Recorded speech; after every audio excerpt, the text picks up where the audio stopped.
Before you click away, understand this video isn't about getting rich. It's about the moment your brain stops making money decisions from fear.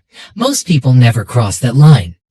And once you do, everything about how you earn, invest, and take risks changes. Let me show you why $1,000 a month is the turning point. Here you are at 2 a.m., checking your bank account for the third time this week. Rent's due in 5 days. Your car payment already cleared. There's a weird noise under the hood that sounds expensive, and you're doing that familiar mental math dance where every number feels like it's personally mocking you. But tonight, something feels different. Because buried in your account isn't a miracle. Just a quiet, boring little line item. A steady $1,000 showing up every month. Money you didn't trade hours of your life for. And suddenly, you're not calculating whether you can afford groceries. You're not bracing for financial disaster if one thing goes wrong. You're not rich, but you're also not one bad week away from chaos. And that difference? It changes everything. Most people think $1,000 a month in passive income is insignificant. They'll tell you it won't change your life. And financially, they're right. It won't retire you. It won't replace your job. It won't buy you a luxury lifestyle. But psychologically, it's massive, because $1,000 a month doesn't change your lifestyle first. It changes your brain. There's a switch that flips, one most people don't even realize exists. Your nervous system relaxes.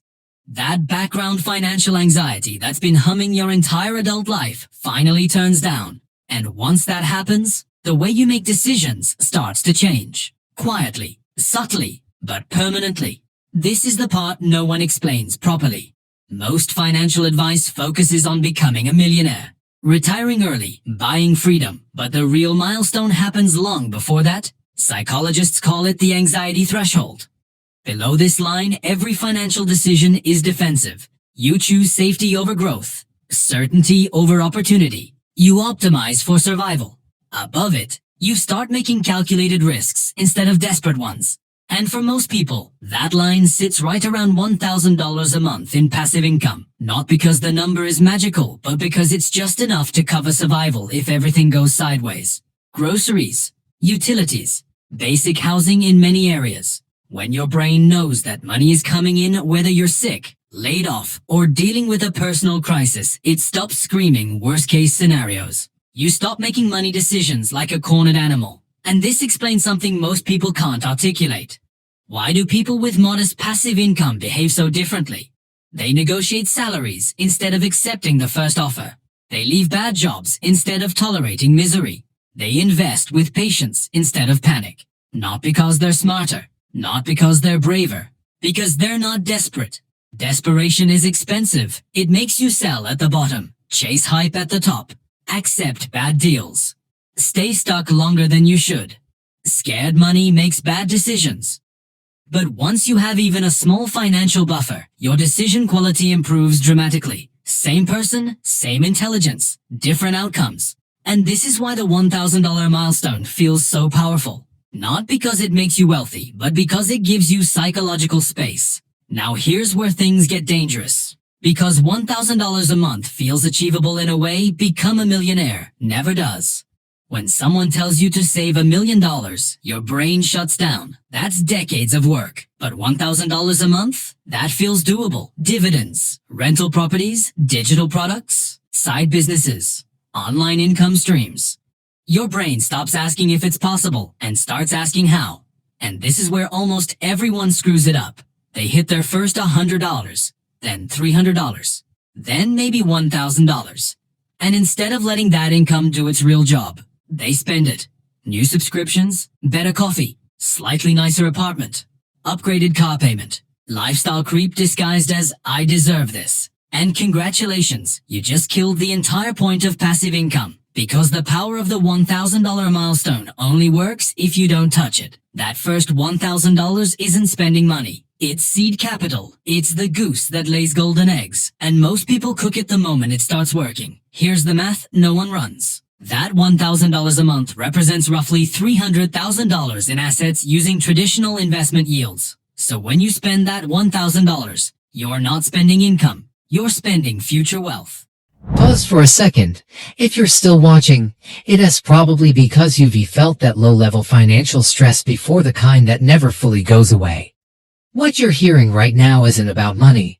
It's about why your decisions feel harder than they should, and why crossing this one milestone changes that permanently. That $50 habit you attach to it, that's not $50. It's $15,000 in future assets. That $200 monthly upgrade, you just chose to be roughly $60,000 poorer in the future for something that feels normal in 6 weeks. This is what wealthy people understand that most people don't. They don't upgrade their lifestyle first. They upgrade their income streams. They live below their means, not because they're cheap, but because they're strategic. Every dollar they don't spend is a soldier they send out to bring back more dollars. Now imagine you do this correctly. You generate $1,000 a month. You reinvest it instead of spending it.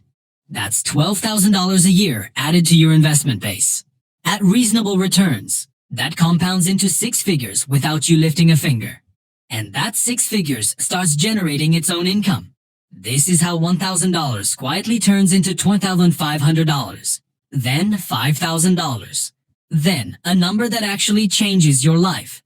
This is the exponential curve most people never experience because they get off the ride at the first stop. They mistake the entrance to the amusement park for the main attraction. The most dangerous moment in your financial journey isn't being broke. It's the moment you feel rich for the first time. That's when your brain starts justifying everything. Better phone plan, communication is important. Organic groceries, health is an investment. Premium everything because you've earned it. Before you know it, your passive income is fully allocated to things that somehow weren't necessities before. And now you're right back where you started. Same anxiety, same fragility, just with nicer stuff. This is why protecting that first $1,000 matters so much. This is the moment where most people sabotage themselves. Not when they're broke, but when they finally feel a little bit safe.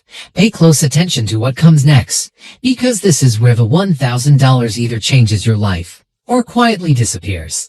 Because once you've proven to yourself that passive income is real, scalable, and repeatable, your entire mindset shifts. You start seeing opportunities instead of obstacles. You think in systems, not paychecks. You stop asking how to survive next month and start planning years ahead. The jump from $0 to $1,000 is the hardest part. The jump from $1,000 to $10,000 is mostly execution. The barrier isn't math, it's psychology. Once you cross that first threshold and don't sabotage it, momentum takes over. And this is the truth no one markets properly. $1,000 a month won't make you rich, but it will make you dangerous to a system that profits from your desperation. It buys you patience, leverage, calm, and better decisions. And those things, compounded over time, are how real wealth is built. So if you ever hit that milestone, treat it with respect. Don't burn the map for warmth. Reinvest it. Protect it. Let it grow. Because everything changes after $1,000 a month if you let it. If this made sense to you, it's because you're not chasing money, you're chasing control. The people who win financially aren't smarter. They just protect their first buffer long enough for momentum to take over. If you're building that right now, subscribe. This channel is for people who want freedom before they want luxury.